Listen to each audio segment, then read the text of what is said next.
स्वामी समर्थ आपल्या घरातील मुलांना मुलींना अभ्यासात यशप्राप्तीसाठी जे काही करता येईल ते या स्वामी समर्थ मार्गातून आपण समजावून घेऊ।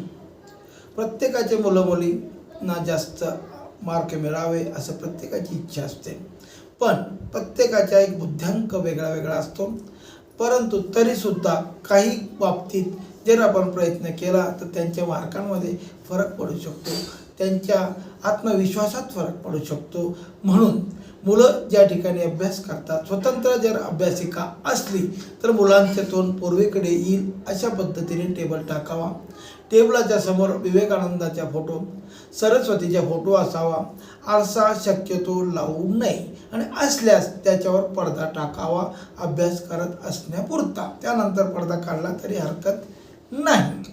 त्यानंतर उत्तर दिशेकडे तोंड करून केव्हा करावा अभ्यास, तर जेव्हा तुमची परीक्षा असेल, परीक्षेच्या कालावधीमध्ये मुलांनी आपलं तोंड उत्तरेकडे करावं।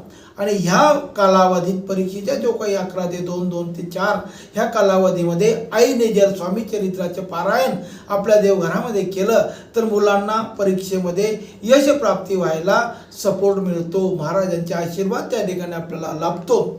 त्यानंतर मुलांनी परीक्षा सुरू होण्याच्या अगोदर अंगठ्याजवळच्या बोटाने, म्हणजे ज्याला आपण तर्जनी असं म्हणतो, या तर्जनीने श्री स्वामी समर्थ श्री गणेशाय नमः असं लिहून मग पेपराला सुरुवात करावी।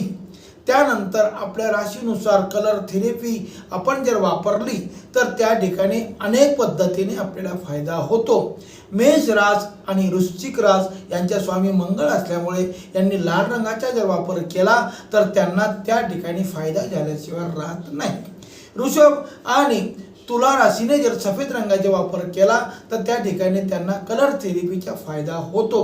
मिथुन आणि कन्या राशीने हिरव्या रंगाचा वापर करावा, कर्क राशीने सफेद रंगाचा वापर करावा, सिंह राशीने लाल रंगाचा वापर करावा।